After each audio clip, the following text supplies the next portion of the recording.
Welcome to the Nick and Rob Homer Hour. Rob, the UFL is here.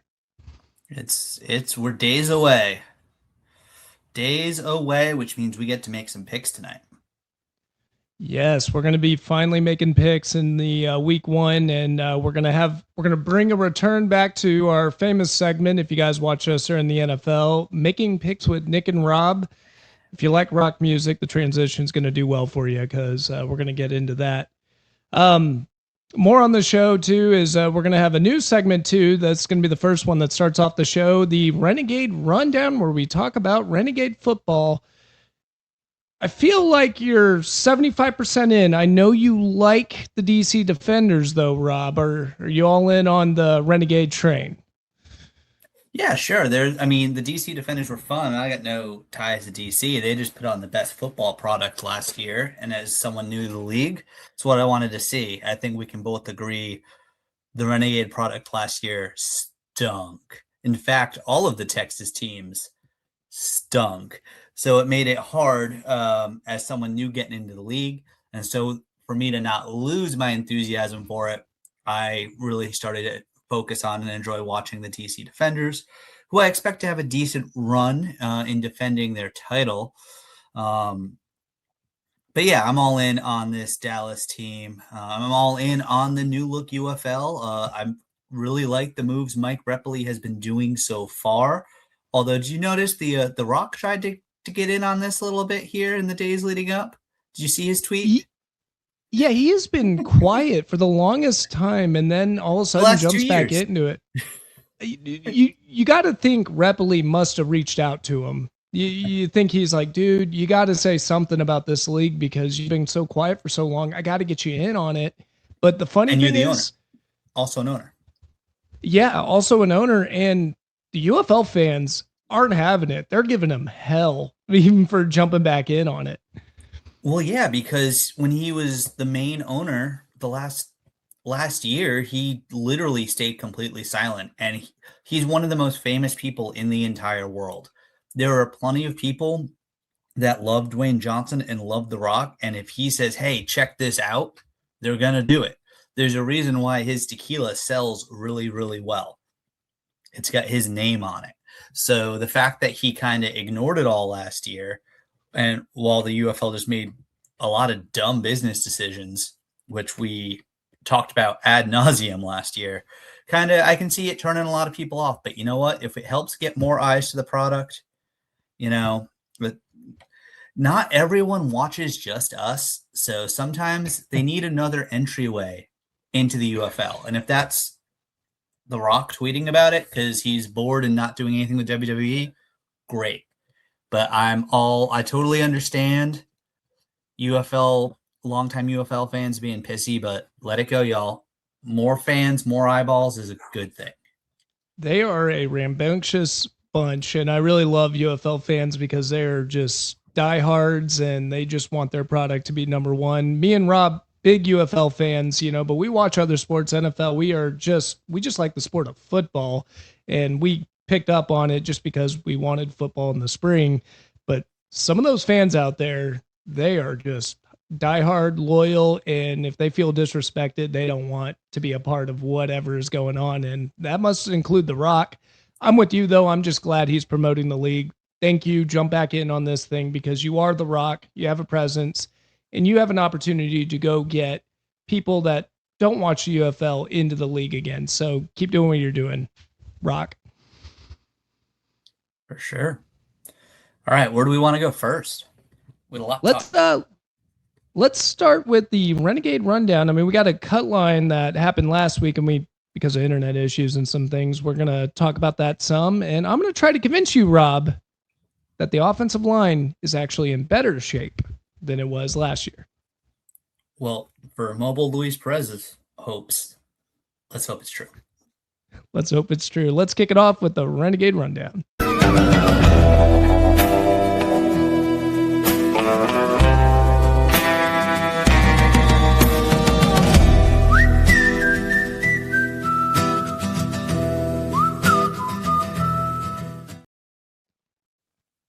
Yes, it's the news segment, the Renegade Rundown, and we're going to talk about some Renegade football. As stated earlier, Rob, the number one biggest, weakest link of the Renegades has been in the last 3 years, even when they won the championship, their offensive line. It has been garbage. They always finish in this later half of the rankings when it comes to stopping the run. And I blame that on offensive line. I'm not a running back guy with that. If your offensive line doesn't do well, I don't care if you have Derrick Henry back there. He's not going to be able to get yards if he's having to deal with contact in the backfield every single play. Yeah. And the other thing was they allow a lot of sacks. Now, you just mentioned it. Part of the problem is immobile Luis Perez. That's not his strong suit. He's pretty good at manipulating the pocket, but man, if the man can't move, he can get taken down pretty quickly. And they've allowed 60 sacks in the last 3 years, which is just worse in the league by far. And they cannot continue that trend if they want to get above 5-5. So a lot of people were freaking out because of that. Because one of the cuts that they made, two of the cuts they made was Abdul Bigum and Jake Burton in the offensive guard spot. And were they starters last year? No, they were signed on. And the weird thing about Abdul is the fact that he isn't that good. Another shout out to UFL fans, by the way. They know players better than anyone out there. They follow these players up from high school all the way up to college, and they know what's going on. I look at it from the outside, and I don't understand the freak out when it comes to Abdul Beacom. I don't get it. He started 2 games for the Battlehawks in 2024 and then had a season-ending injury in 2025. And in my mind, he's clearly not even starting material. 2 games in the last 2 years. It sounds like his injury, it was a hand injury. It's just not working out for him, and he's probably looking more towards retirement. But for some odd reason, a lot of Renegade fans were really upset with that cut. It doesn't sound like you're too upset with that cut, though, and I trust your takes. Yeah, I'll go with that one. Now, I'm not too worried about this one, but this is the interesting one. They also cut Jake Burton. Now, this one's different. He was a veteran player for the Michigan Panthers for the 2024-25 season, even made the UFL All-Pro team last year. Okay. So he's a star-studded guard that got signed on by Neuheisel, and he ended up joining the team, and he didn't make the cut line, and we ended up cutting him. I think this is a good thing, though, because in the draft they addressed it, and we'll get to who they picked up instead.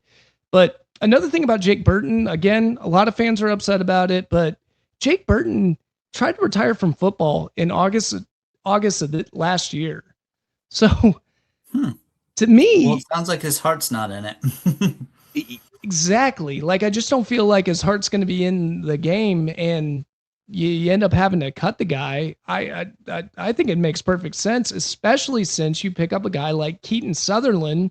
And Rob, you're a big Texas fan, so you understand SEC football. He was drafted in the first round, came straight from Texas A&M, and was an offensive guard in Texas A&M in SEC football.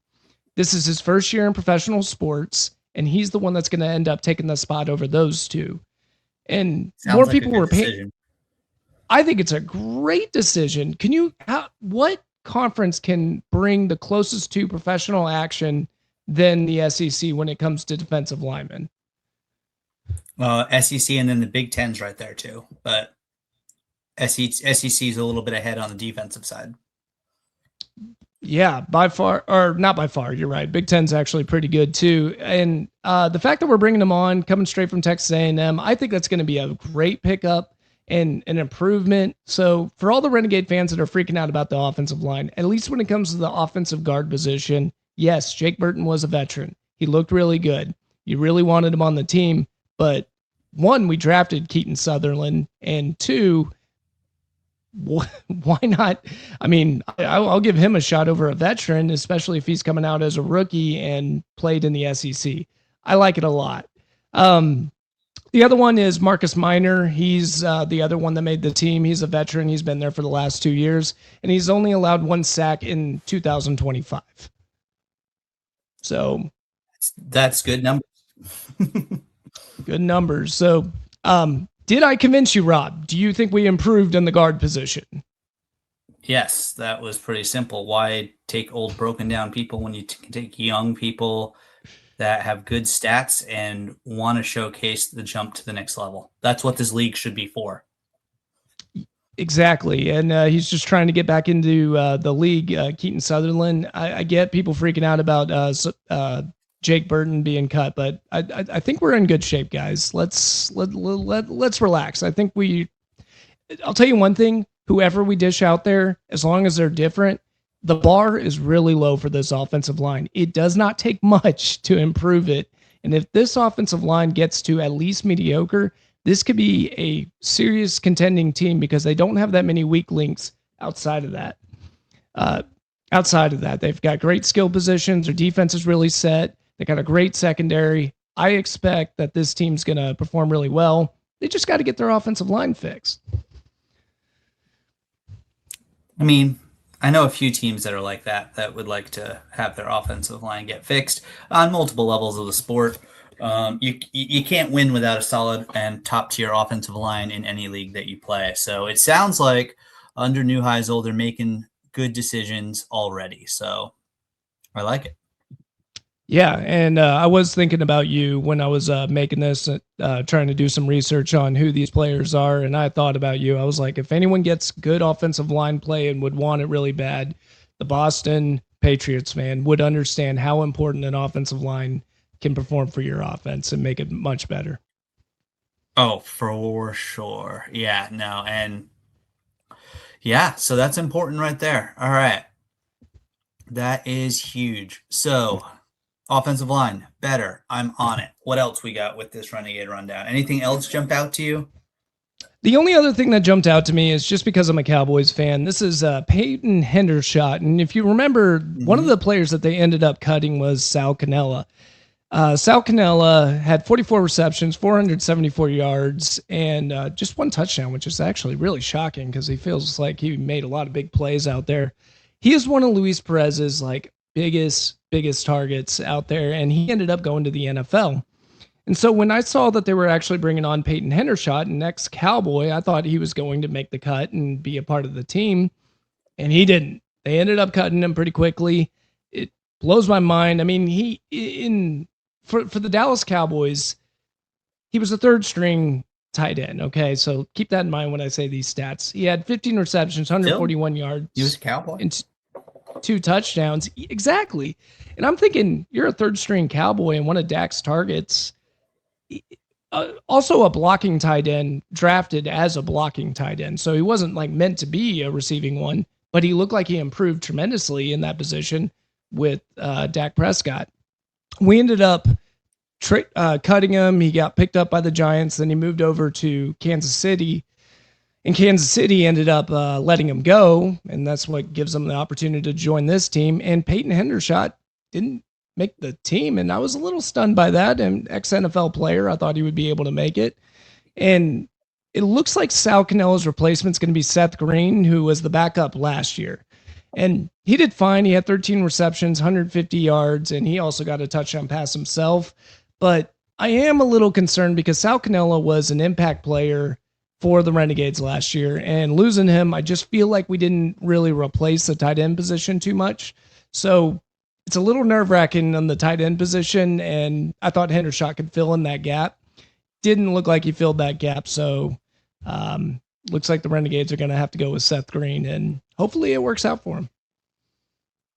Yeah, no, and I think it will. Neuheisel, I mean, he's a smart coach. He's got some good people around him. I think it's very important that fans be excited that the Dallas, not Arlington Renegades, are taking a fresh approach to this. Honestly, I don't know how much effort Bob Stoops truly put in outside of showing up to practice, showing up to games, and saying, all right, let's call stuff. Neuheisel, I think, will put in a little bit more effort. He's going to want to win. because who knows, maybe it showcases him to get to something else. Or if not, he's also a little older. He's also happy to just collect a paycheck, but also produce a winner. So I think these are all good things, and I'm excited for week 1.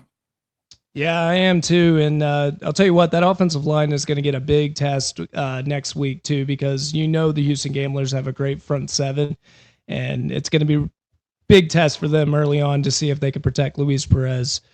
So not much else is going on with the Renegades. Obviously, I can't wait till week 1. We'll definitely get the week 1 reaction in the Renegade Rundown next week. But there is more going on in the UFL, Rob. Yes, there is. All right. There is. We're going to hit some Homer headlines. Yeah, let's hit some Homer headlines.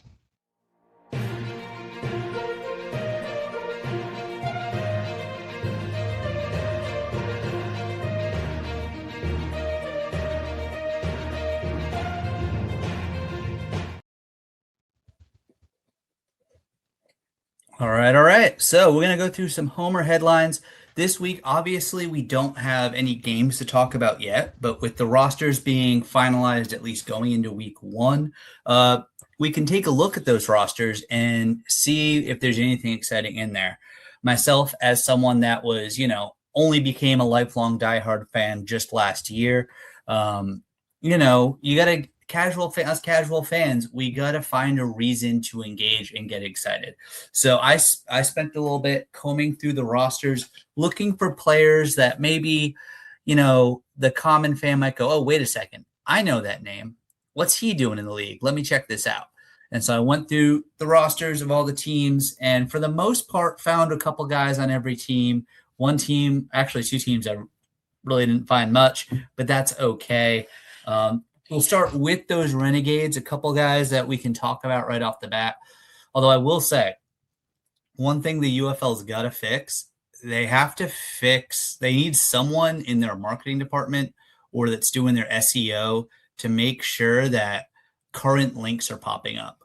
When I first tossed in a couple searches for current rosters, the first thing that popped up was the link to the 2025 rosters.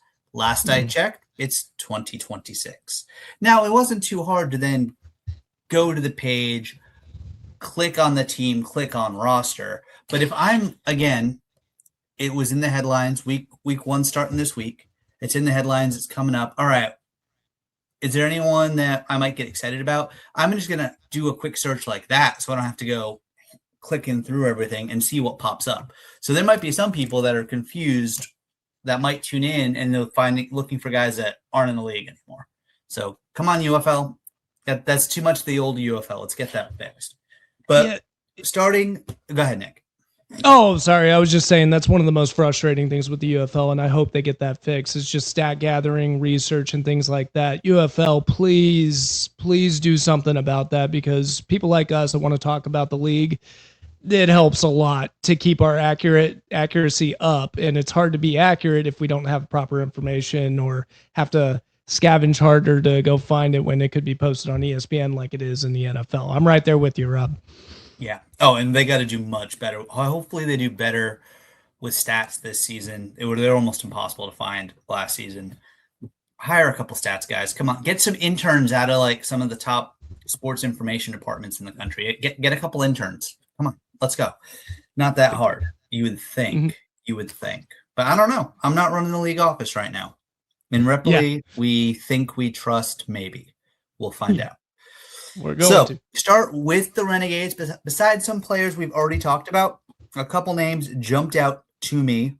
One was Denzel Mims, wide receiver. He was taken by the Jets in the second round back in 2020. He got traded to the Lions in 23, and then he kind of bounced around the league. He has been in this league a little bit. He's been on the Battlehawks, but now he's technically one of the bigger names, because he was someone that I know a lot of people took a flyer on in their fantasy team a couple times because of his high draft stock coming into the NFL. So we'll see if he's going to be a good outlet for Luis Perez going into this season. So that's a name to keep an eye on. Another one to look at on the other side of the ball, Nick, it's another former Cowboy. It's not, and it's fitting, ha ha ha, because it's Tuesday. It's Taco Charlton. All right, Taco Charlton. He former first round pick of the Cowboys back in 2017. Someone who did get a first round grade leading into the draft, but most Cowboys fans were not excited when he was the pick at all. And then he did very little to change that at all in Dallas. And he fell out of favor within 2 years, struggling at playing time. Went ahead and go ahead. Yeah. Oh, I'm sorry, Rob. I'm not trying. No, you my keep bad. going. You go. No, you go. Real quick on Taco Charlton, it was really weird though. He did play with us last year, but then I guess it's a signing because he left us and then came back. Mhm. I guess I kept on seeing free agent pickups, and I was like, we already had Taco, but yeah, I think he's not. He's not a bad UFL player, by the way. He's actually really good in the UFL. I would stay away from the Cowboys, Taco. Never come back. Yeah, I don't think he's one of those guys. Also because he's older. Again, 2017 was when he got drafted. We're now in 2026. So he's most likely, he's not someone that's showcasing for another chance. He's more of one of those guys that he doesn't want to hang him up yet. That's not to be said that a team that might get thin at defensive end, if he balls out this spring, might not bring him in for camp, but he's just not ready to hang it up quite yet. So then we're going to bounce over to the Birmingham. We're mostly going to go alphabetical order the rest of the way, but I figured let's start with our Renegades. The Birmingham Stallions, their returning quarterback is a name that most people should know. Matt Corral out of Ole Miss. Also, going through these rosters, Ole Miss is apparently a factory for the UFL. Every single team has multiple players on them from Ole Miss. So you can't say that about Texas, Oklahoma, not really about Bama. I was going to say, is that a selling point for Ole Miss? You think it should be? I mean, it's professional. Play sports at the next level. They can play at a next level. Also, Ole Miss did just have their best year ever. And as long as they're not playing Texas, good for them if they can keep that success going. I expect both them and Vanderbilt to fall back to the pack this year in the SEC football, and everyone will be looking up at Arch Manning as he crushes everybody. But, that's just my opinion. So, yeah, Matt Corral, once again, is the starting quarterback for the Stallions. He was on again, off again, the starter last year. Looks like he is going into this season. He's going to be the starter. So let's see if he can hold on to it. He had a good chance in the NFL, but he had some personal issues that really blew it. And then from there, that's just where we are at. So Matt Corral. The other name that jumped out to me, which was interesting, Stephen Gilmore. He's a cornerback. He's out of Marshall. Why that name's interesting? He's got a brother. His name's Stefan. Last name Gilmore. Also plays defensive back. So in the secondary. So it's kind of fun to see. It's always fun to compare brothers. Not the other lesser brother compared to a more famous football brother we'll talk about today. But yeah, that's what we got for the Stallions. Well, so yeah, any thoughts on those guys? I don't know about Matt Corral, but if he's still starting by week 4, then he's starting to turn something around. I love Matt Corral just because he has a cannon of an arm, but where that ball goes, no one knows. And he is a little bit interception prone. But if they have an offense with AJ McCarron, we'll see how that works out. That is structured well with him. He can. I mean, he could ball out. You just need to get him honed in, and he's deadly accurate. He's got an NFL arm. Love watching Matt Corral play. Love watching it. Just don't know where the ball's going. Decision making's a question mark. Yeah. So then we go over to the Columbus Aviators. Not a lot of names that jump out to you at all. One of their quarterbacks, though, does. Aiden Sayin. He went to Penn from the Ivy League. Clearly a powerhouse football program, right? They're not even a powerhouse in the Ivy League. But do we know, Nick, any idea why he is someone that I circled? I no, I It's college got football related. so Texas. He was a next Texas player. No, No, he is the older brother of Julian Sayin, who is the starting quarterback. He was a true freshman this year for Ohio State and played very well. There's either people are Arch Manning's the best, or they're saying Julian Sayin's the best when it comes to the top quarterback going into this year in college football. So that's interesting to see another brother trying to thrive and maybe find his way onto into an NFL camp. That's kind of cool. Next up, the DC Defenders. They really don't have any like names that pop out to the casual fan, unless you caught some headlines last year for my favorite player in the league, Jordan Tiamu. Tiamu returns, still doing his thing. If he continues to do his thing, and an NFL team doesn't bring him to a camp, I really don't know what's going on anymore. But I think he's pretty good. But other than that, a lot of people you'd be like, I don't know. But they got Shannon Harris back as head coach, and this team is they're going to be probably at least for the first half of the season, I would imagine, be favored in every one of their games until it's proven otherwise. So just because they don't have a name that jumps out doesn't mean it's not worth watching them play. It really is. That they're a very good gateway into the UFL for the casual fan. real. All right. Then we got Houston. Yeah. Oh yeah. Then we got Houston. Now the Gamblers. All right. A couple names popped out. The one that popped out for me, another brother thing. It's Talua. I don't know how to pronounce his name. Taglovia, Tua's younger brother. He balled out at Maryland for several years. He was at Bama, and then Bama's like, you're not quite good enough, and you want too much money. So he pieced out to Maryland. He hasn't really spent any time in Houston's camp. He just got picked up. So I don't expect him to be starting anytime soon.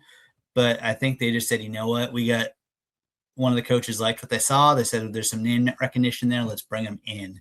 And that's super helpful. The other one that popped out to me, he's a guy that was drafted by the Steelers in the 3rd round back in 2017. His name's Cam Sutton. Does that name ring a bell for you? Must be another brother from Cortland Sutton. That's no. Nope. No, he was drafted in the 3rd round of the Steelers in 2017. Quite quickly became a regular contributor on their defense, which that says something if you're contributing and playing hard for the Steelers and getting reps because they have a good defense. Gotcha. Yeah.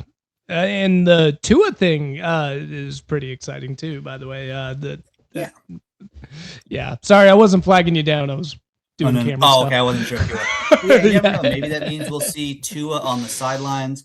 Hopefully, if we do, that means he's wearing some sort of protective covering around his head because some of these kickers aren't very accurate. We don't want Tua getting taken out on the sideline. That wouldn't be good. But Cam Sutton, he balled out and he earned himself. The Lions signed him going into 2023 season to a 3-year, $33 million deal, which was pretty good. Started all 17 games from the first year with the Lions, and then he blew it. He got a domestic violence charge. He ended up getting arrested. And then the league back in 24 suspended him for 8 games. No one's touched him since. So this is his chance to show that he's learned his lesson and to get another shot at football. So we'll see what comes from that story. We'll see whether he deserves this shot and go from there. I don't think the Houston team's going to be throwing up banners saying, hey, look, we have former Steeler Cam Sutton, but that's where you might know that name from. Yeah, I do believe in second chances, though. You know, if he made a mistake way back when, and even though it's an egregious mistake, you know, come on in, try to get it right, and come back in. And if you're a good player too, you know, it's going to be very entertaining for the UFL to perform well. And being part of that Gamblers defense is going to be tough because they're already pretty good. Yeah, I didn't deep dive into him, so I don't know exactly where things stand as far as if he's truly shown that he deserves a second chance or not. Obviously, Houston thinks he does, and things will go from there. All Yeah. right. The Louisville Kings, that's our next team we're going to take a quick look at. I'm going to mention briefly Jason Bean. I'm only mentioning him because he was the number 1 overall pick in the UFL draft this year. He played quarterback for Kansas. Back in 23, he started for 2.5 seasons. Back in 23, he had a really good season for Kansas, which says something. He threw for 2,100 yards. He had 18 touchdowns and only 7 interceptions. That's pretty good. So we'll see if that translates with him being the number 1 overall pick. I imagine he's the opening day starter for Louisville, and we'll go from there. But the name that I think that'll jump out to most people, though, they go, wait, I know that guy. Benny Snell, one of their running backs. I'm hoping they're starting running back. Do you remember, Nick, where he is from? Pittsburgh? Yes. He was a 4th-round pick for Pittsburgh back in 2019. And then he played a lot from 2019 to 2022 with them. And then from there, he didn't really earn another contract. The Lions picked him up, and then he just kind of washed out. So this is him trying to show off that he's still got some legs. And you know what? You can never have enough running backs because you never know when one's going to go down. So this is hopefully a chance for him to showcase himself and get into a camp next year. The only former Longhorn I could really find, Tariq Black, he was a Longhorn back in 2020, is also playing in Louisville. But that's all I got there. Orlando Storm have St. Louis. They don't really have, but hopefully, though, they still have a quality team. But they didn't have any names that jumped out. But the biggest thing that they lost is they lost their head coach.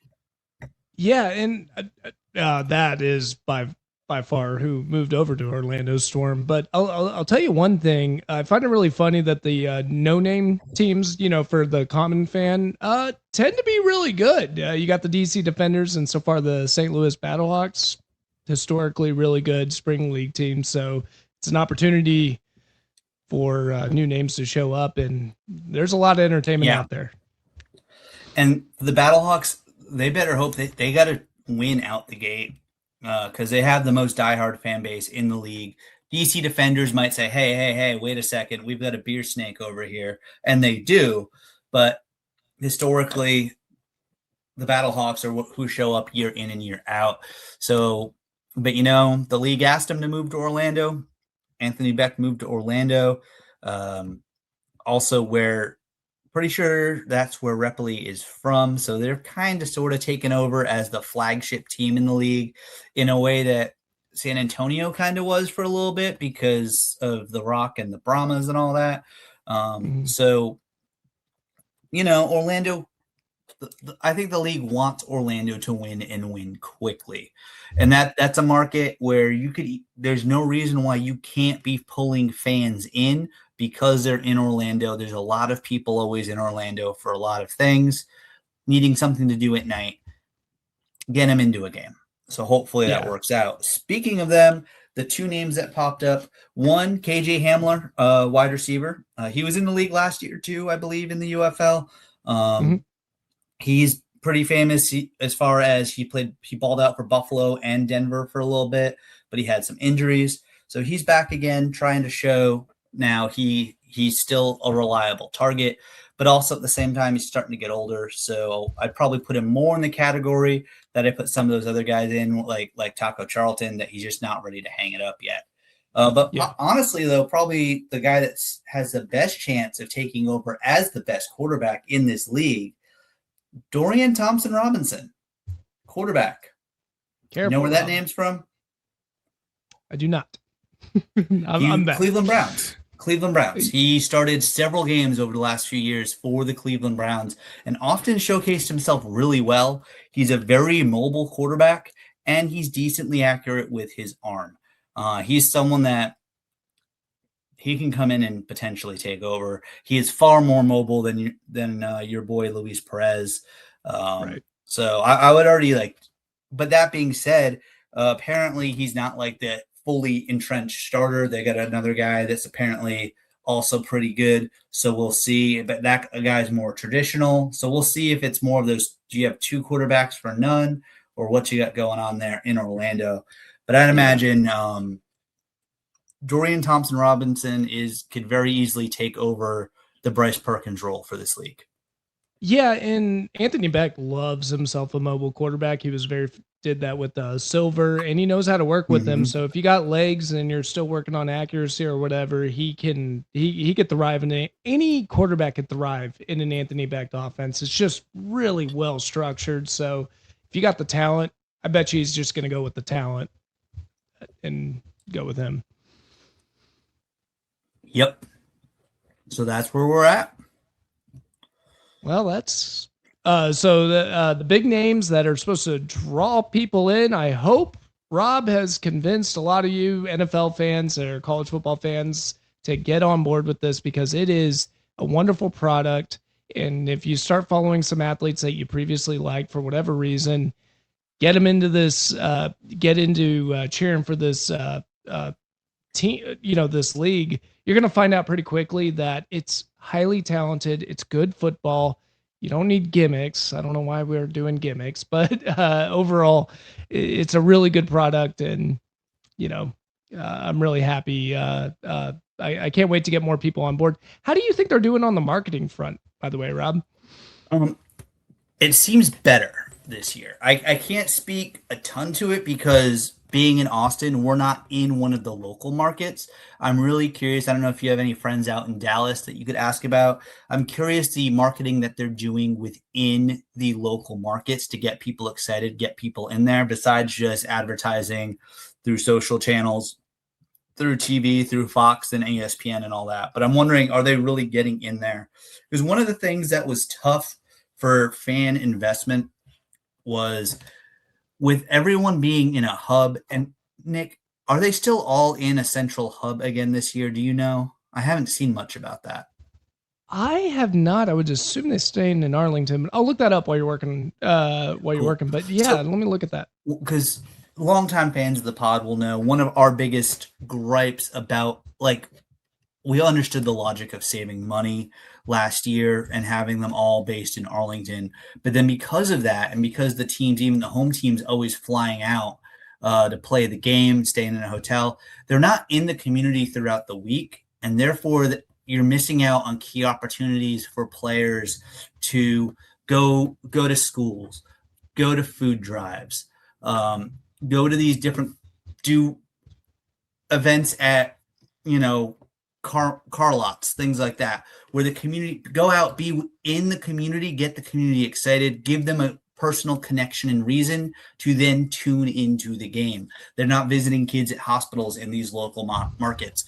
And, that's how you build the grassroots of the league, is you get those connections. So again, not sure if they're in a hub or not this year, but hopefully they do, and Nick will have that answer for us in a second once I stop talking. But hopefully, even if they are, they find a way to connect personally to these markets. They are 100% in the hub. They're still traveling from Arlington to the respected games. So they're trying to save money, and man, money is going to have to be something that they're going to have to save, because as someone pointed out, they lost 60 million last year. So it's going to have to be something, but I'm right there with you. You got to get to the local grounds. You asked me earlier if the Dallas sports fans are getting it. To my knowledge, I never hear anything about the UFL, so I don't know if it's touching base with them at all. I know I listen to the local radio station, and I have not heard any UFL talk. That's probably not a good indicator. The only one that reached out to me and mentioned the UFL is my brother, who doesn't even watch football. He just likes attending games. He's just really interested in the atmosphere. And he reached out to me and goes, "Hey, they're playing in Frisco. You want to go?" So we got that. I don't know if it's from marketing, but it's something. He's aware. Nice. And that is one of those things. If you are listening to us and you're in one of these local markets, you're in Orlando, you're in Dallas, Houston, etc., go to one of these games. They're cheap. You can get in for You can get in the door in Dallas for $13. You can get really good seats if you want them for between 35 and $50. So it's actually reasonable to take a family out to a game, go with some buddies, do a little tailgating, have a fun day in decent spring weather. Get yourself to a game. We will be going at some point this season. It hasn't been officially decided what game yet. Most likely, obviously, to a Dallas game or instead of a Houston game. And we'll be hopefully doing a pregame show live from a parking lot right outside the stadium. But yeah, get yourself to a game. Live is almost always better.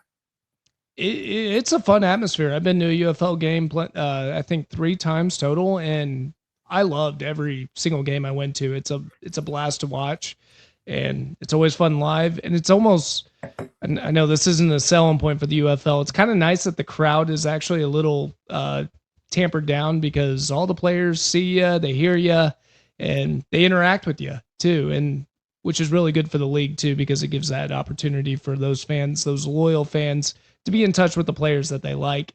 And it's a great opportunity to, you get to watch your heroes close and in person if you're a big UFL fan. Yeah. So I think, Nick, the last thing we wanted to touch on for Homer headlines was more under the category of you hope all news is good news, even if what's being said isn't so good. Coming straight from the ESPN network, which is the craziest thing.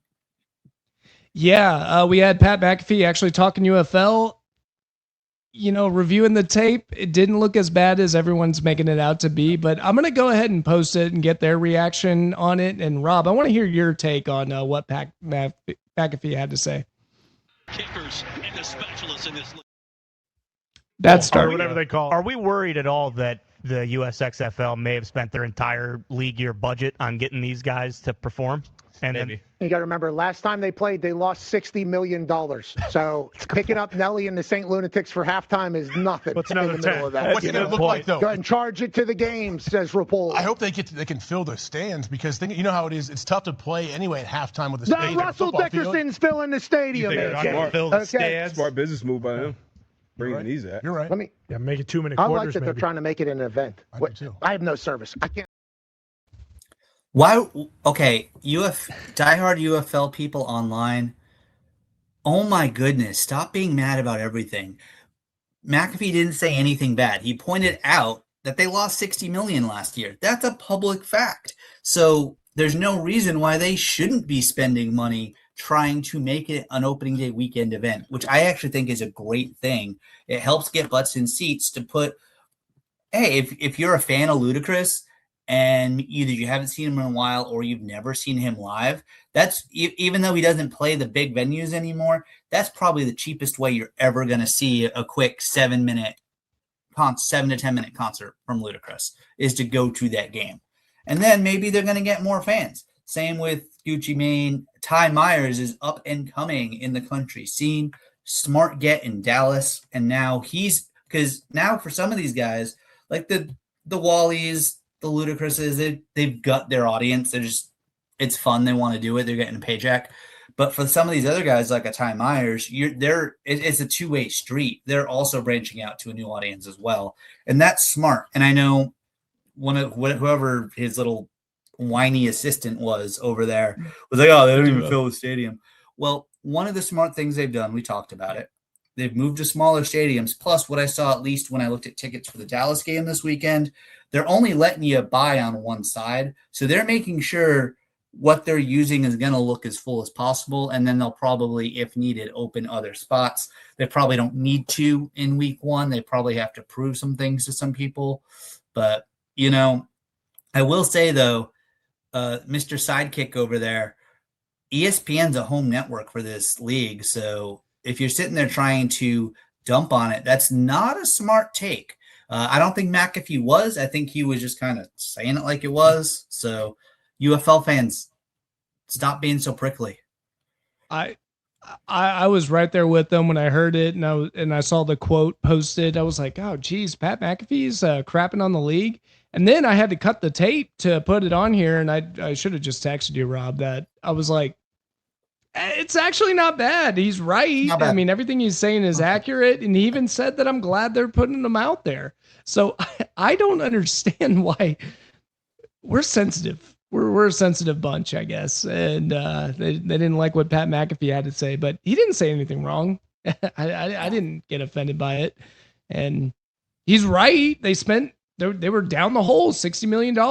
And he's also right. What's another 10 million more to go ahead and get more people out there? You have a billionaire now signed on to help marketing, and that's exactly what they're doing over there. I like what they're doing with the halftime show. Don't worry about Pat McAfee, guys. In fact, he talked about it. That alone should be good enough for any UFL fan. Right there with the whole The Rock thing. Like, come on, guys. Don't be so prickly and like, oh, I know this cool thing before everyone else does, and then hate on all the newcomers just because. Because guess what? If you don't get newcomers, this league could be gone in 2 years. Could be. I mean, we need them. We need them bad, and we cannot be rude to anyone coming on here that's new. So I'm right there with you, Rob. It just wasn't. It's a nothing burger that fans were just freaking out about. For sure. Do you think we're ready? You ready to? I was gonna say we can either go to picks or we can touch on outside the UFL. I'm down for either. Which one do you want? Which one do you want, Rob? I got both in the chamber, ready to go for you. Let's go picks. We're talking UFL. Let's go picks. All right. Making picks with Nick and Rob. Nick and Rob. The picks might be a hatchet job.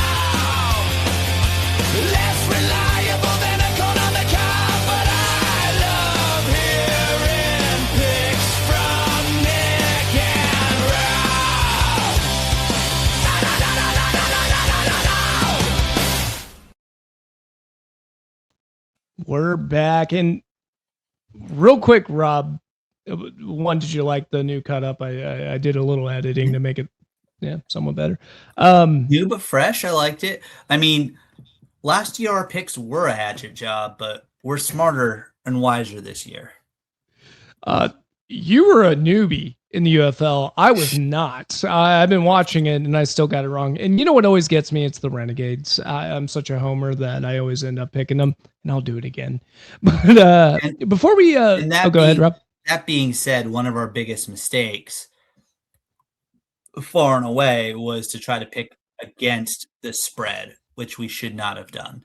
We should have just been picking straight up winners, and we've made that adjustment for this year. We're picking straight up winners. Yeah, and I know we're pushing a little bit of time, and we are going to pick straight up winners. But real quick, Rob, this is the current power rankings. Do you see any problem with that?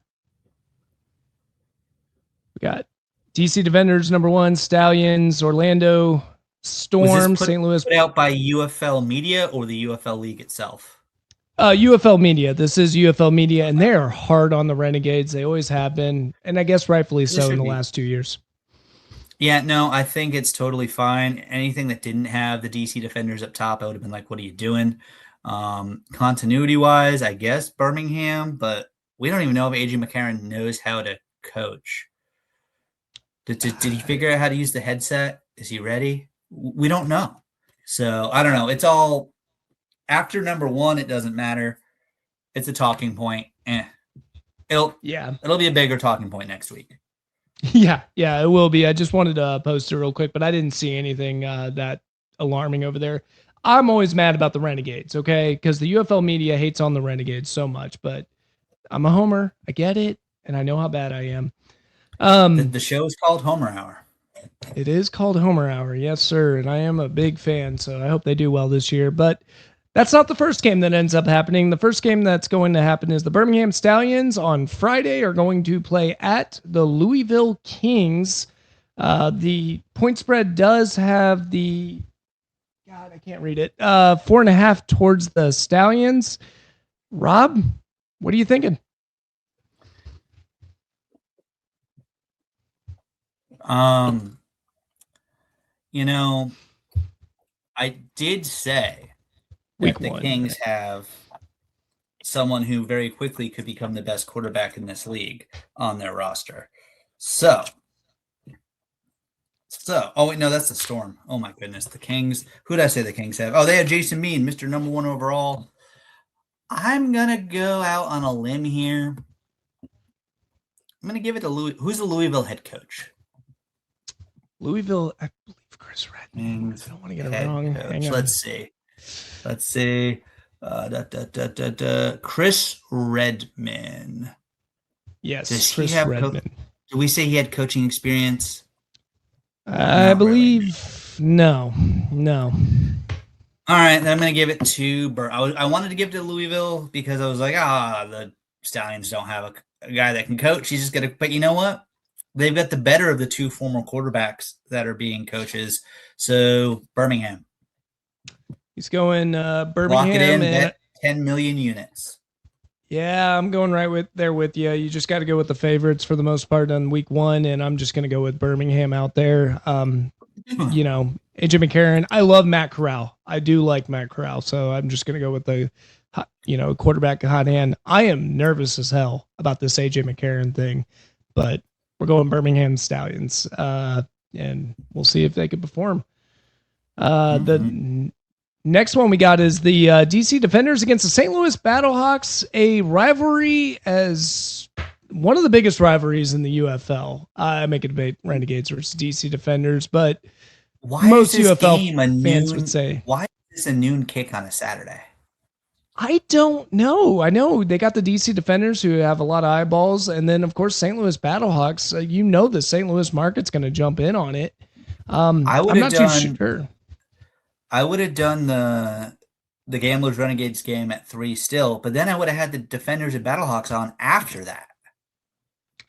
Prime time or move them to Sunday. I don't get it. I'm right there with you. This is a big game, especially for UFL fans. Defenders Battlehawks, I probably would have put Sunday night. Granted, at the same time, they're going up against the opening weekend for baseball, so maybe I don't know the exact what games are going off. So maybe they were trying to get a big game in as a prelude, but it sucks because that game's not going to have a lot of national eyeballs. But hopefully, St. Louis isn't so mad about not having their coach they don't fill the stands. Yeah. I hope they're not too mad. I really hope they're not, because that was kind of a botch job on the league, and I'm not a fan of them moving Anthony back. They love Anthony back over there. I think it's a terrible choice. I don't even like the fact that the rivalry is going to be week 1. I think that's a bad time for the rivalry because UFL fans are going to be engaged in this anyway. Let's mix it up and then actually get this rivalry kicked off somewhere in week 3 or 4, but hey, the schedule's the schedule. Yeah, maybe split up that Columbus and Orlando game and have each one of them going to one of these two teams.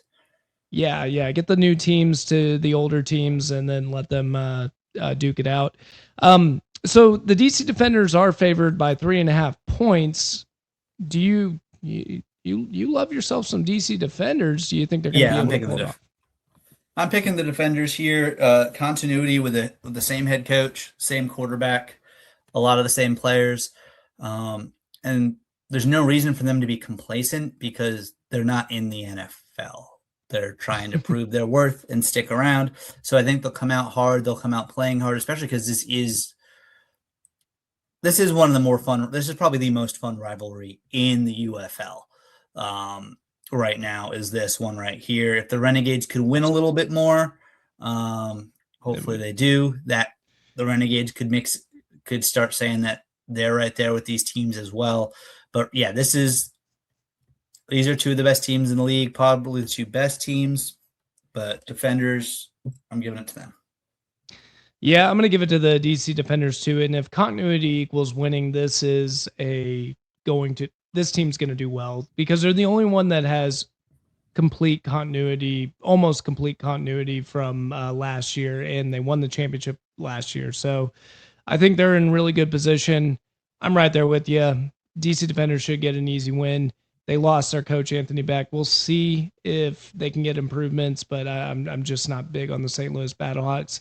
And maybe it's opening the gate to allow the Renegades to become that rival team for them. I hope so, because my rivalry standpoint is the St. Louis Battlehawks hate the DC Defenders, and I'm like in the back going, hey, I hate them too, but no one cares about the Renegades right now because we've been so bad the last 2 years.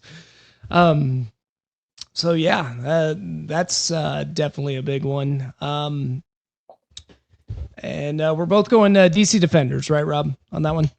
We're both doing that. And then so now we're looking at 3 o'clock Central, 4 o'clock Eastern time. Houston goes to Dallas. Nick, who are you taking in this one? Bro, it's not even close. Can I pick Houston week 1? I can. No, it's not happening. It's not happening in here. I'm not letting Houston beat Dallas on week 1. I'm not going to allow it. Dallas Renegades all day. The favorite, too, by 4.5 points. I don't know if I agree with that, but I guess the league's seeing something. But no, sorry, Houston. I get it. You have a strong defense. You're bringing back Henderson. You got Sumlin as the head coach, so that actually is going to be a nice advantage for them. I think that's a good change from CJ Johnson. No, Luis Perez is going to tear you up and get an easy win. Renegades all day. Sorry, Houston. I said it. Oh, and someone even left the chat. So, not the chat, but left the audience. Might have scared off a Houston fan. I don't care. Give me the Renegades. Give me the Renegades all day. We're going to go Gamblers. You got to change it up.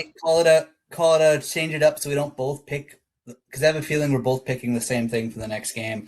I'm going to go with and plus the Renegades just kept letting us down last year. So Renegades, prove me wrong. Make me pick you in week 2. I love it. That's fine. If that's the game where I pick up on you, I'll take it, Rob. I'll take it. Come get it. And then if somehow Houston wins, I'll just shrug and say, it's not the team I wanted to pick, but I got to do something different. Yeah, the classic, I hate it when I'm right, Jordan Shrug, you know. So then we got the last game. Again, they're trying to make this Orlando Storm team into their new flagship team. Sunday, 7 p.m. on ESPN. So I guess there's no... Oh, wait, Sunday Night Baseball is no longer on ESPN. That's right.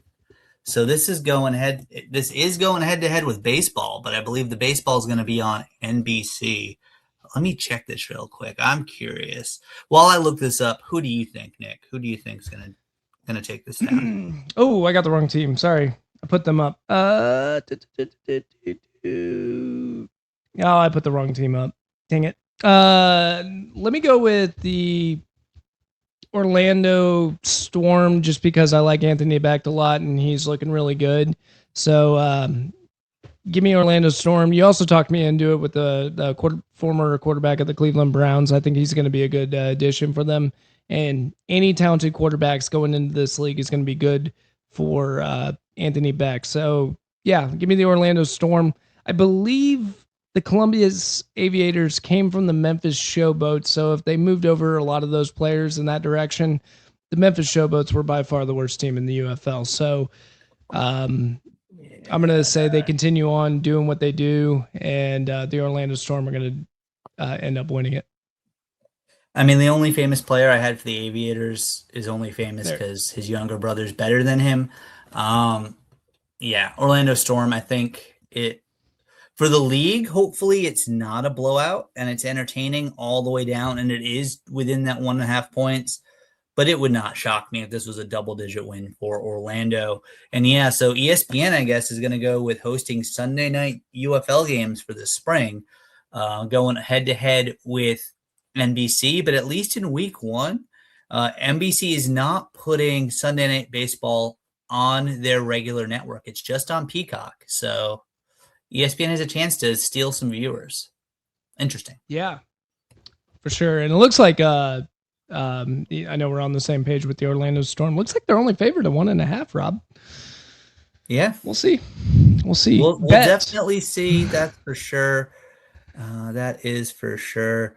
Yeah, and it looks like for that Saturday, having that early Saturday game, I think they're just trying to get something in before all of the baseball games start kicking off around 1:00 Central and just roll right on through. And that Saturday, and they don't have a Saturday night game. It's probably smart because Fox has Yankees at Giants. Those are two huge markets. So that makes sense why then it's a morning and a mid-afternoon game on Saturday. But again, goes back to the point I was making at the end of last season. Put these games midweek. We are in March Madness too. That's another thing. I don't like that. You got to give us something right before because March Madness is going. By the way, shout out to Texas. Are you going to mention them in other sports? I mean, Texas is not my number one basketball team. Providence Friars are, but I still root for them when they're playing. But also, your Cornhuskers, legendary battle of all-time basketball legendary schools here. Iowa, Nebraska, Sweet 16. That's right, America. Deal with it. That's what I have to say. Deal with it. Yeah, like March Madness and things like that. I used to argue against the idea of actually starting this league back in February, and I get why they have to because there's players getting cut in the NFL, and you can possibly get a roster spot in there.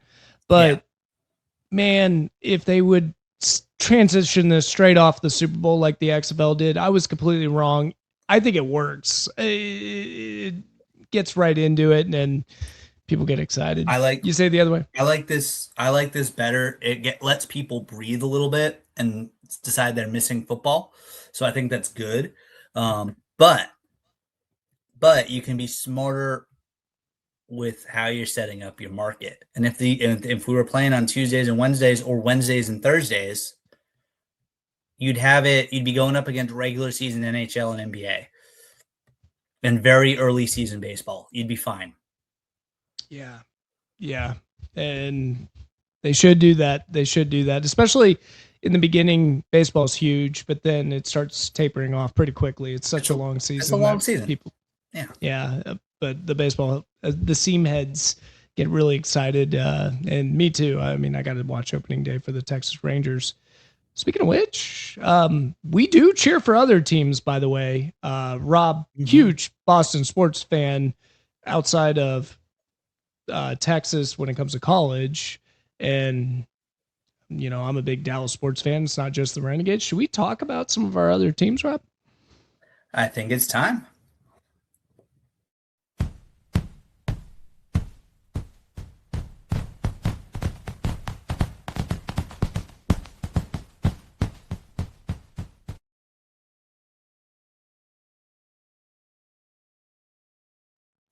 I like it. We'll see if we keep that headline or if it changes for this segment. But I like that little intro. You know what it reminds me of? It reminds me of the old Pixar lamp.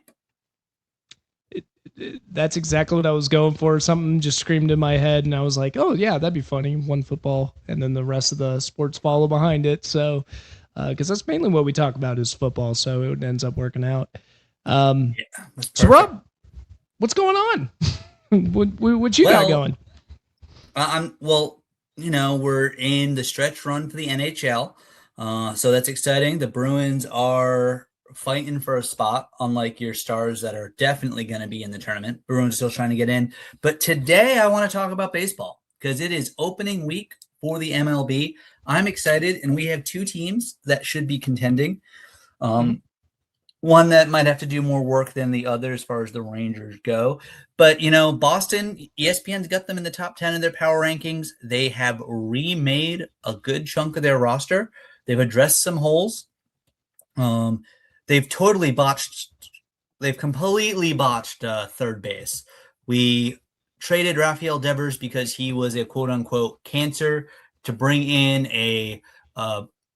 an older but a arguably better defender for sure in Alex Bregman, who also had a pretty good bat. Arguable if it was better than Devers, but Bregman's proven his bat in the postseason. And then, you know, we ended up having to trade Devers away because they just couldn't coexist. And then, of course, Boston made sure to lock down Bregman, right? We locked him down for the foreseeable future. No, we didn't. He's gone for nothing. Gone for nothing. Good job, Boston. Well done. But you know what? It is what it is. So we've got ourselves a new third baseman who I was about to. There we go. Why in the world? I looked up Boston Red Sox opening roster and it gave me, and that's the headline I clicked on, and it's giving me Yankees and Giants. So while I pull up the roster I want to, Corbin Durbin's the guy that is taking over at third base. But the two players I'm probably most excited for on this roster, one on the offense, one as a pitcher, is going to be Roman Anthony. Is a stud. He made his debut for Boston in the outfield last year and immediately started raking. We extended him very quickly. So he's going to be around for a while. And this is his chance this year to be the next face of the Red Sox. This is his chance to step up and be this generation's Manny Ramirez, maybe this generation's David Ortiz if he can do stuff in the postseason. He's young. He, as far as marketing goes, he's very good looking, and he can play defense, and he can hit the ball. So he's going to be given every chance to be the superstar that this team needs and be the one that they're going to build this roster around. So I'm very excited to see him rake for sure. His WBC didn't end all that great. He went down as the last batter against Venezuela, but you could say at that point that was more of a destiny thing versus anything else. He also did have a pretty solid WBC overall outside of that last at bat. I'd say his WBC was better than Aaron Judge. Suck it, Aaron Judge. So I'm excited to see what Roman Anthony does. Full season, full runway, and hopefully it's a lot of good stuff. The other guy I am super excited about, as I kick my dog out of the room, someone's daring to walk past our house. How dare they? Hi, Prim. He's projected to be our number 5 starter to start the year. Conley Early, he got called up last year. He's one of the top pitching prospects in baseball, definitely at the top of our pitching prospect list, right there with Peyton Tolley. And he came out and he pitched very well. He came up and they just kind of kept him up for the rest of the season. Then going into this year, it was a quick look at, okay, is he going to make the roster out of the bullpen? Is he going to have to start at AAA Worcester? Not AAA Pawtucket anymore, AAA Worcester. RIP McCoy Stadium, year 2 of you being gone. But he is penciled in as the number 5 starter, which is awesome. He is the number 5 starter, and he's going to have a chance to be on the team the whole way through. And if the way he started last season is any indication, he hopefully will outpitch his projections as a number 5 guy in what is a very remade roster, and it's really exciting. So the opening day roster right now, some of the big changes the Sox have made. We didn't really have a first baseman all last year because Tristan Casas can't stay healthy. We went and we signed Wilson Contreras. He should be raking at first base, which is really good. Also, outside of Garrett Crochet, we didn't really have a rotation like at all. Brian Bello would sometimes pitch great and sometimes pitch terrible, but he was just kind of there to eat innings. He's back because he's still young. He can develop. But we brought in veteran Sonny Gray. So that's a low risk, high upside opportunity there. And if he falters, we've got Peyton Tolley waiting to come up from Worcester. We signed Ranger Suarez. He played pretty well, I believe, for Philly last year. So he's definitely going to be our number 2 guy getting it started. And then we still got Brian Bello, and then we got Conley Early, who's going to be the number 5 guy, who beat out another signing in Johan Oviedo, who's going to start in the bullpen probably as the long reliever. So we've got ourselves a slightly remade team. You know, Durbin was coming over from Milwaukee. Hopefully he can keep hitting. He's not a big power guy, but he can get hits. I'm excited. This is a team that should be competing for the AL East right there with Toronto and New York. And if they don't make the playoffs, it's going to be disappointing. So you're projecting them to make the playoffs? If they don't, Alex Cora can find himself a new job. Boston has very little patience for managers and coaches. So Boston Red if Sox Boston could fire, if they could fire Terry Francona, they can fire anybody. They got it in them, yeah. After winning them the long droughted World Series too, so yeah, they don't care. So that's good. He got us two. That's right. Cora's only got us one. Embarrassing, Rob. Embarrassing.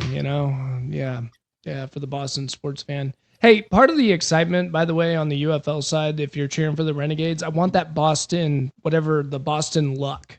Get it over here towards the Renegades so we can win a championship. Because Lord knows I would like one. So sweet. Boston looking really good. We got the opening baseball season. Anything else on them? I don't want to start diving into anything else. That's plenty for now. I'll be brief. I didn't have too much on the Texas Rangers. I know their power rankings right now, ESPN's ranking them at 14. I took a look at your power rankings after you mentioned it, and Boston Red Sox, by the way, ranked number 9. They should have a good opportunity to make it. The one cool thing is ESPN said most likely to win the 2026 award, any award whatsoever, just most likely to win one, Skip Shoemaker for AL Manager of the Year, which here's my little report to that. You've got yourselves a very good manager. I think so too. And I'm looking at ESPN. I'm going, then why do you rank us at 14?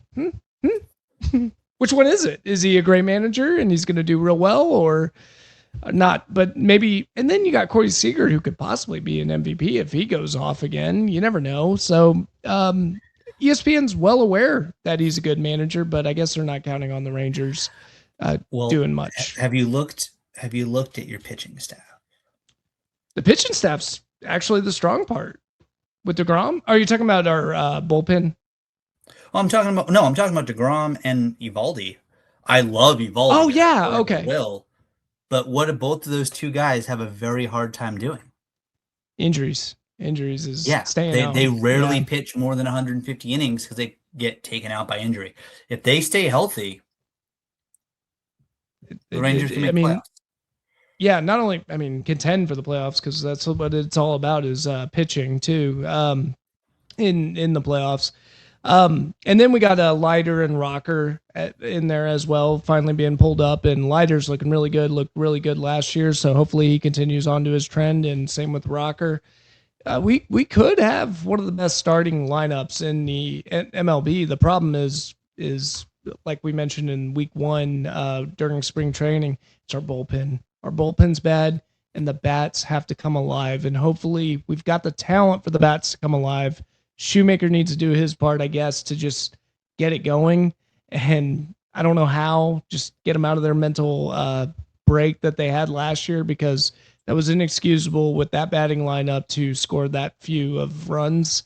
Not going to do well again in 2026. So let's see if he can turn it around and maybe get it going. You mentioned the Dallas Stars, and the Dallas Stars did lock in their playoff spot, and with 12 games to go, pretty much locked in their position and also their opponent. It looks like, unless something insane happens, crazy miracles, the Minnesota Wild are going to be the Rangers. That's my chest, Rob. That is my chest. Oh, sorry, I could not laugh there. The camera got excited. It wanted to see your chest. I didn't even do the hand signal. I got to keep my hands down. I could set this thing in stone. I'm probably going to start doing that going forward. But yeah, the Dallas Stars are looking like they're going to be playing the Minnesota Wild. One of the weirdest things in the NHL is how the second seed has to play the third seed because of the fixed brackets. Kind of sucks. They make you go through your division first. They really do, which is great for rivalries. But at the same time, you're like, I've already played these guys like a dozen times. Now and it can be tough. And then oftentimes you see the team that dominated the regular season not necessarily do so well against that team again. It's just like, when you see a team in the NFL play their division opponent for the third time, if they went 2-0 against them, Ooh, they might end up 2-1 now.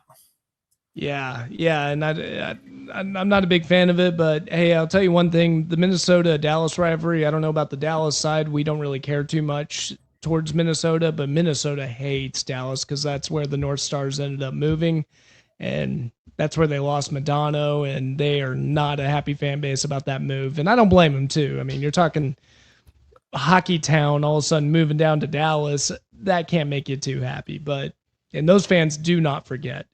It's going to be a highly careful. Go ahead. Careful calling it hockey town. Detroit might get angry, but Minnesota, the biggest hockey state in the country, it's right up there for sure. So that was tough, but they have their Wild now, and the Wild have been pretty good the last few years. Yeah, very good, very physical, perfect for NHL hockey, and the Stars are going to have a pretty good test up ahead of them too, because the trades they were making, especially with the Chaos Draft, I love that nickname, coming in on this team, they were trying to trade for a more physical team to keep up with these kind of teams that we can hit back just a little, because that's been the weakness when it comes to the Stars heading into the playoffs, is that they're just not physical enough to get them to the cup. They're close. They just got to get over the hump, and hopefully that is improved. So yeah, I mean, I'm excited about the Stars. Now it's just the waiting game, and whatever you do, just rest your starters, and not officially, but you know what I mean. Like, let's take it easy on them. Maybe less lines, sending them out there, just so we could start gearing up for the playoffs and rear it up when we have to, for sure. Maybe yeah, the Stars are definitely a favorite coming out of the West.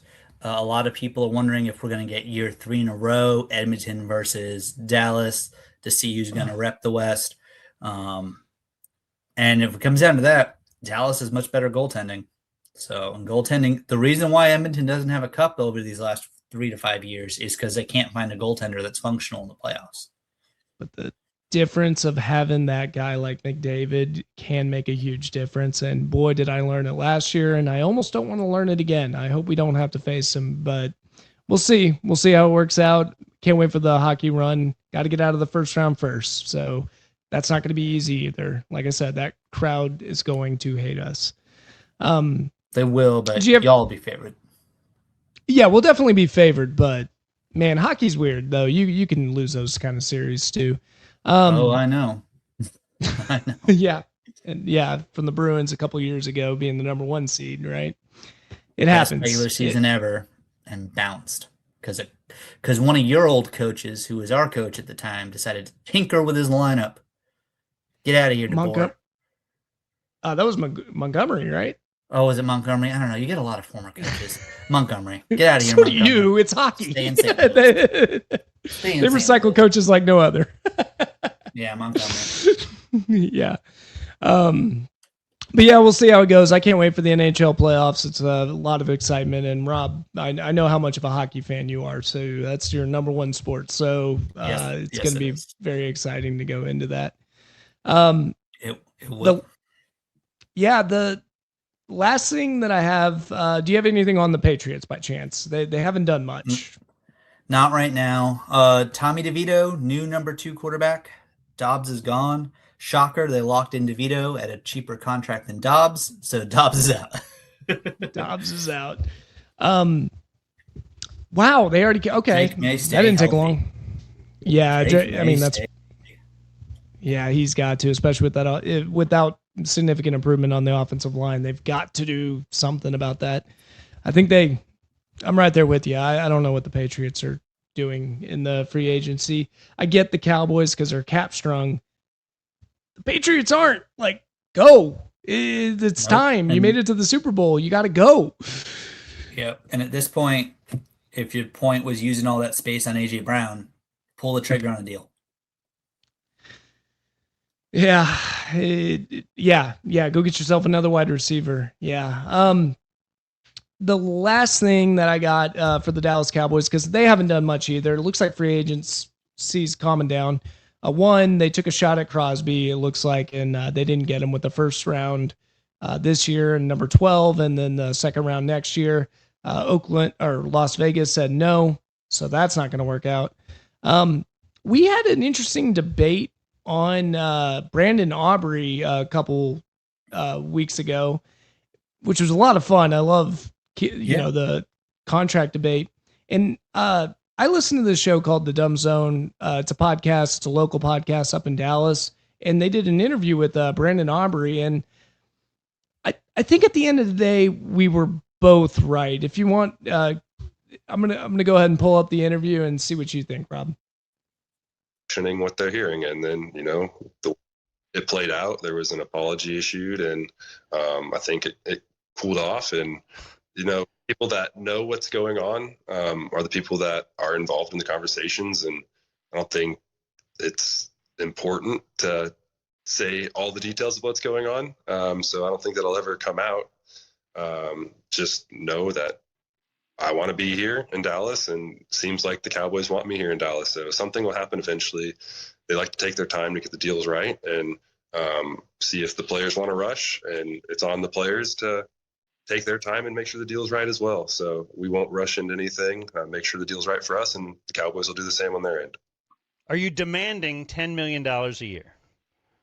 I am not demanding $10 million a year, no. But he wouldn't say no to $10 million a year. Of course not. Hell, I wouldn't. Also, I'll tell you that. They didn't ask if the correct question is your agent demanding $10 million a year? That's the correct question. And that is actually a really big point, because one thing that agents would do, though, is they would say, shut the hell up about any sort of contract stuff. And for him to come out and say $10 million a year, it just must mean it just wasn't in the stratosphere. But as you stated on the previous show, it's not like Jerry's doing a service out there. He released this story that he offered him $7.5 million, and you could tell Brandon Aubrey's like, it's just not true. So in a weird Jerry likes to, for some reason, he likes to lie about what he offers players, and he thinks the truth isn't going to come out. He did this with Micah. He did this with Dak. He did this. I'm glad he's not my team's owner. I'm glad he's not my team's owner. I'm so used to contract talk. It's not even funny. That's why it is what it is. But Brandon Aubrey, though, at the end of the day, Brandon Aubrey, being a class act that he is handling it really well. The other weird thing that I noticed, and it could just be a style of hat, I'm not too familiar, but if you noticed, it was upside down, Rob. So it was upside down. Dallas was upside down. So he wasn't flying his flag upside down to say that there was an issue and to someone come save him. Since football season, college football season really got going, that's been a very popular style of hat, is to take whatever the name of the town, the city, the team is, and put it upside down. It's supposed to be cool and hip and stylish and catch attention. And so people that need to be a part of every single effing trend made those hats. And then people that can't be left out are all buying those hats. I'm sorry. I think it looks stupid. Well, I'm glad you have hat knowledge, though, because I don't wear hats too often. So I didn't know what to make of it. I was like, well, that's weird. He's wearing Dallas upside down. I'm not too sure about that, but thank you for making me feel a little better that he's not hating on the city. It's just a style. I just old man yelled at Cloud there, but it's a style I don't like. I don't own. I think it's dumb. But yeah. Also, Nick, when you're golfing, at least get a visor, man. It's the Texas sun. You need at least a visor. And this forehead is only getting bigger and bigger, and it's starting to burn up into the scalp area. Yeah, I should. I just want the sun to hit my hair because I don't know. I just don't want to lose my hair, so I'm like, I have it out there, but it is what it is. Visor's a good choice. Visor's a good choice, and I might look good in one. I don't know. I haven't worn one in a while, so we'll see. It might be a good look. I might start wearing it for the show. A visor. Yeah. Yeah. Have your partner take you visor shopping. Yeah, great idea. Great idea. Yeah, I like that. I'll take her out and say, hey, we're gonna go somewhere special. It's called Lids. So let's see what she thinks. Yeah. So that's all I got on my other sports. Rob, any other points need to be made? That's all we got. I'm excited. We got UFL back and we got MLB back. It's a good sports week. It's a good sports week. Masters around the corner. We're getting close. I know when football season ends, NFL season ends, everyone gets frustrated. But when you're a UFL fan and a baseball fan and into golf, this is like a sweet spot. You got March Madness. I love this time of year. This is actually one of my favorite sports years. Tigers playing in TGL tonight. Does that mean he can tee it up at Augusta? We'll see. Nick and Rob Homer Hour is saying yes. I hope so. We're announcing it first until the news is wrong, and then we'll backtrack. We'll redact it next show if that's wrong, but we're saying yes. Should be fun. So we got 5 people tuning in right now. Rob, thank you guys for tuning in. Obviously, they know where to find us, but Rob, what are some other locations for them to find us? Yeah, if you can see our beautiful faces right now, you are looking at us either on our X channel or on our YouTube channel. You can find us at Nick and Rob Homer Hour with different underscores and stuff, depending on what it means. Just search Nick and Rob Homer Hour, and you can find us on YouTube. If you're on YouTube, please please subscribe, share with a friend. We do these weekly pods, and with a lot of these big sports, including the UFL starting back up, we will have some of our world famous watch alongs. We got one coming to you in just a few weeks. All right. It's happening. So like and subscribe there. You can find us again on X, Nick and Rob Homer Hour. Follow us there. Same as Instagram and Blue Sky. Yes. Hit them all. And then I think you mentioned TikTok, right? We're also on TikTok. Oh, yeah. We got the TikTok too. That's where our best of is. That's where our shorts are. Find us on the TikTok. Give us a follow there. I don't know what they call it. Share some of our posts. Retweet our TikToks. I don't know. But yeah, spread the news. Let's keep our audience growing as we go into the UFL season. Yeah, for sure. And until then, we're going to have week 1 reactions next week, Rob. And I cannot wait. And I swear to God, the Renegades better beat the Houston Roughnecks. Or, my apologies, Gamblers. So we're hoping for it, and we'll definitely talk about it some in our next Tuesday. Sweet.